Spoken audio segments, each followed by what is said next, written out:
Assalamualaikum warahmatullahi wabarakatuh. Bismillahirrahmanirrahim. Wassalatu wassalamu ala asrafil anbiya'i wal mursalin ala sayyidina Muhammadin abdika wa rasulika ala nabil ummi wa ala alihi wa sahbihi ajma'in. La haula wa la quwwata illa billahil aliyyil azim. Amma ba'd. Bapak, Ibu, saudara-saudara jamaah jamiah rahimakumullah. Dengan berjalannya waktu, di antaranya kita manusia pasti akan menempuh dengan berliku-likunya jalan apa yang menjadi aktivitas kita dalam suatu bermuamalah kepada Allah Subhanahu wa ta'ala. Di sini kami mencoba menengahkan apa yang dimaksud dengan hawa nafsu merupakan suatu medan perjuangan. Bapak Ibu, manusia tak lepas diciptakan oleh Allah dengan rasa kasih sayangnya bahwa dilengkapi oleh namanya nafsu. Tapi nafsu itu pun kita harus lebih mengenalnya. Ada nafsu yang menjadikan kita bisa bergerak dan beraktivitas, dan juga nafsu itu ada yang mengajak kepada jalan kebaikan, sebaliknya juga ada ke jalan kejelekan. Inilah Bapak Ibu, saudara-saudara rahimakumullah, telah dipaparkan oleh seorang adalah dalam dia mengatakan, laula mayadinun nufusi matahaqqaqu sayrul sa'irina idala masafata bainaka wa bainahu tatawwiha riklatuka wala qada'ata bainaka wa bainahu hatta tamhuha waslatuka. Dalam apa yang disampaikan atau yang telah diutarakan,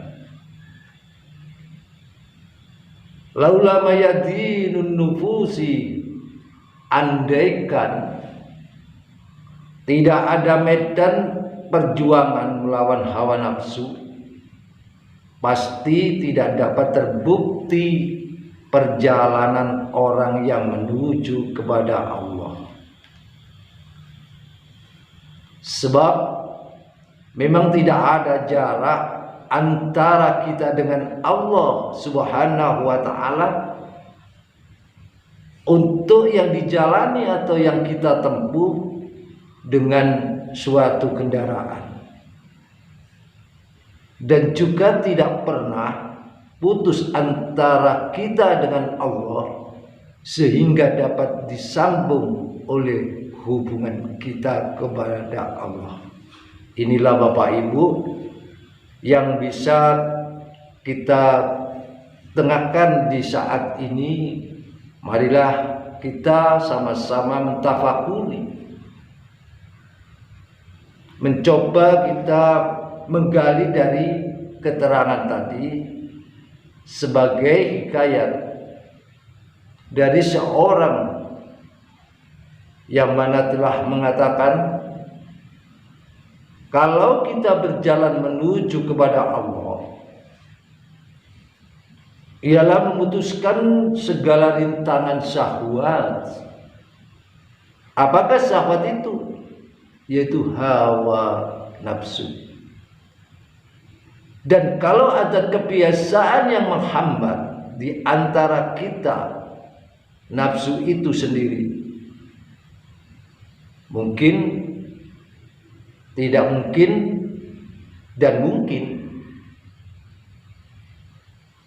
terang hati nurani kecuali setelah mematikan pengaruh dari hawa nafsu. Jadi qalbun rohani ini yang dinamakan hati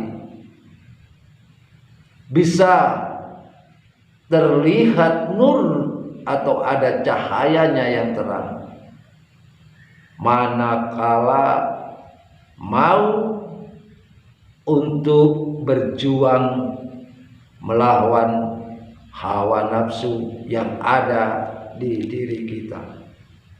Karena pengaruh hawa nafsu itu sangat kuat.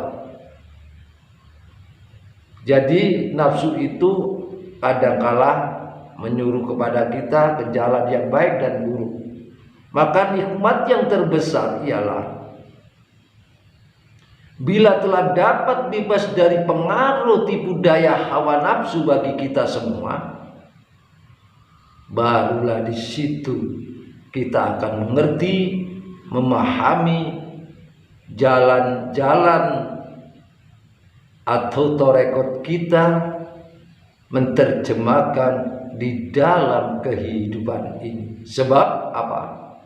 Hawa nafsu itu sebagai tirai yang tebal antara kita dengan Allah Subhanahu wa ta'ala. Juga telah diterangkan salah satu dari orang terdahulu, dari Hatim Al-Azzam berkata, siapa yang akan masuk golongan kami, kata Al-Hatim, ya, harus dapat membunuh. Nah, di dalam maksudnya membunuh ini nafsu tidak bisa dibunuh, hanya kita tundukkan. Kita tundukkan nafsu itu. Tapi kalau nafsu ini dibunuh, ya udah, kita nggak bisa apa-apa. Inilah yang dimaksud Hatim Al-Azzam. Kalau kita bisa menundukkan hawa nafsu di antara diri kita yang empat, apa aja itu? Satu, dia mengatakan, yaitu menundukkan yang merah, jadi nafsu yang mengajak ke arah kejahatan. Ini baru kita menahan dan mengekangnya dari hawa nafsu itu, untuk bila mana kita sering marah, maka tutuplah dengan nafsu yang hitam, yaitu dengan kesabaran. Baru menanggung suatu apapun kalau kita menuju kepada nafsu yang putih. Untuk menerjemahkan, kita belajar qanaah pada diri. Dan juga yang terakhir, nafsu yang berwarna hijau kita pakai dengan hidup sederhana. Nah, ini adalah salah satu bentuk apa yang dipaparkan oleh ulama-ulama dulu, agar kita bisa memahami begitu cara dia sudut pandangnya, mentafakuri daripada gerak-geriknya nafsu, itulah yang dia akhirnya berani untuk mengkaji diri. Karena juga telah diterangkan di dalam hadis Rasulullah Rasulullah telah bersabda, "Afdalul jihadi ayyujahada rajulu nafsihi wa hawahu." Apa kata Rasulullah? Afdal, yang paling utama adalah seseorang berjuang melawan dirinya dan hawa nafsunya. Dari paparan yang disampaikan Rasulullah ini memberikan informasi kepada semua. Sebagai kita umat Rasulullah harus berjuang dengan sungguh-sungguh. Bila mana kita tidak bisa mendidik dan menundukkan nafsu yang di diri kita, pasti kita akan terbawa dengan kemauan tanpa mengetahui dari nas-nas yang telah diberikan sebagai rambu-rambu kehidupan ini. Kita tidak akan mengetahui mana yang hak dan mana yang batil. Kita tidak bisa membedakan mana yang baik dan mana yang buruk. Kalau kita terjerumus mengikuti akan kekuatan nafsu dorongan di diri kita, akhirnya kita lepas landas. Inilah yang sangat dipopulerkan oleh Rasulullah, yaitu jalan yang terbaik adalah diri kita dan nafsu kita untuk selalu diperangi. Bapak, Ibu, saudara-saudara sekalian, kalau kita menengok lebih jauh apa yang dikalamkan Allah yang telah dituangkan di dalam kitab suci Al-Quran, Allah pun telah berfirman, "Wa ma'u bari'u nafsi innan nafsi la'ammarah bisu'i illa ma rahim." Ini adalah kata Allah, dan aku tidak menyatakan, ataupun di dalam itu pernyataannya Nabi Yusuf alaihissalam ini, insya Allah kalau nggak salah itu, dan aku tidak menyatakan diriku bebas dari kesalahan, karena sesungguhnya nafsu itu selalu mendorong kepada kejahatan, kecuali nafsu yang diberi rahmat oleh Tuhanku atau Allah Subhanahu wa taala. Disinilah Bapak Ibu betapa pentingnya di antara kita semua sebagai hamba Allah, haruslah kita selalu berintrospeksi, mengoreksi diri agar menerjemahkan kehidupan ini. Jangan sampai kita salah melangkah. Kita junjung keagungan Allah, kita puji atas kekuasaan Allah, dan kita selalu sebut asma Allah karena Dia yang mempunyai sifat Rahman Rahim. Di situ kita dapat, kalau memahami dan selalu mensyukuri apa yang telah diberikan oleh Allah kepada kita, dan kita diperingatkan oleh Allah yang melewatkan dengan lisan Rasulullah untuk melawan hawa nafsu kita, kita harus bersungguh-sungguh. Tanpa kita bersungguh-sungguh, pasti kita layak akan kalah. Karena apa? Tidak mungkin dapat terlepas dari belenggu nafsu sebagai hamba Allah atau manusia itu, kecuali kecuali dengan memperhatikan dan melaksanakan akan ajaran-ajaran dari Allah secara musyariah, secara hakikat, atau dalam arti persamaan, yaitu secara dalam syariat lahir dan hakikat yang batin, tanpa mengurangi atau berlebihan, tanpa teledor dan tanpa malas. Berarti kita kerja ekstra melawan hawa nafsu ini biar menuju kepada kebahagiaan di dalam dohiriah kita dan batiniah kita. Bapak, Ibu, serta saudara-saudaraku, marilah kita sadar dan menyadari.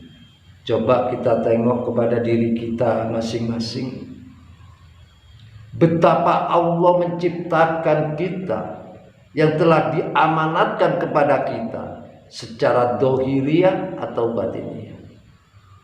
Contoh, kita diberi mata, begitu juga diberi telinga.